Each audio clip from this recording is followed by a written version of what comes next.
खारघरमध्ये 12 जुलै 2026 रोजी स्थानिक रहिवासी करण किशोर कडू यांनी खारघर पोलीस ठाण्यामध्ये प्रथम खबर दाखल केली. कडू यांच्या तक्रारीनुसार त्यांच्या घरात तब्बल 6.5 लाखाचे सोन्याचे दागिने व एक टीव्ही, चाकी आणि इतर महत्वाच्या वस्तू चोरी झाल्याच्या घटना समोर आल्या. हे कुटुंब पाली नांदगाव येथील फार्म हाऊस 10 जुलै रोजी निघून गेले होते. परत आल्यावर त्यांच्या खारघर सेक्टर 27 मधील घराचा मुख्य कडी व कोयना आणि कुलूप तुटलेलं व घराच्या आत ते उलटून आढळून आले.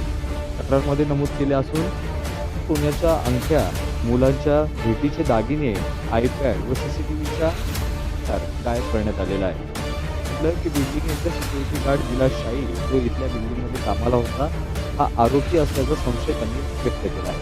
कडू यांच्या म्हणण्यानुसार विलास शाही यांच्या रूममध्ये शोध घेतल्यानंतर त्यांचा ठाव ठिकाणा सापडत नसल्याने त्यांचा संशय अधिक बळकावलेला आहे. पोलिसांच्याकडून कारवाईची अपेक्षा आणि पार्श्वभूमी यांच्याकडून 12/7/2026 रोजी खारघर पोलीस स्टेशन ठाण्यात तक्रार नोंद करण्यात असून 5 आरोपींच्या व पकडीसाठी पोलिसांकडून कारवाईची अपेक्षा करत आहे. पोलीस तपासात घरातले कुलूप कसे तोडले व सीसीटीव्ही फुटेजमधील तांत्रिक माहिती व सिक्युरिटी कर्मचाऱ्यांच्या हालचाली तपासल्या जातात. करण कडू म्हणाले, आमच्या कुटुंबावर आणि मालमत्तेवर झालेल्या या गुन्ह्यामुळे आमची मोठी आर्थिक व मानसिक हानी झाल्याचं आढळून आलं. पोलीस लवकरच आरोपींना धरून न्याय देतील अशी अपेक्षा आहे. या संदर्भात महाराष्ट्र 36चा खास रिपोर्ट.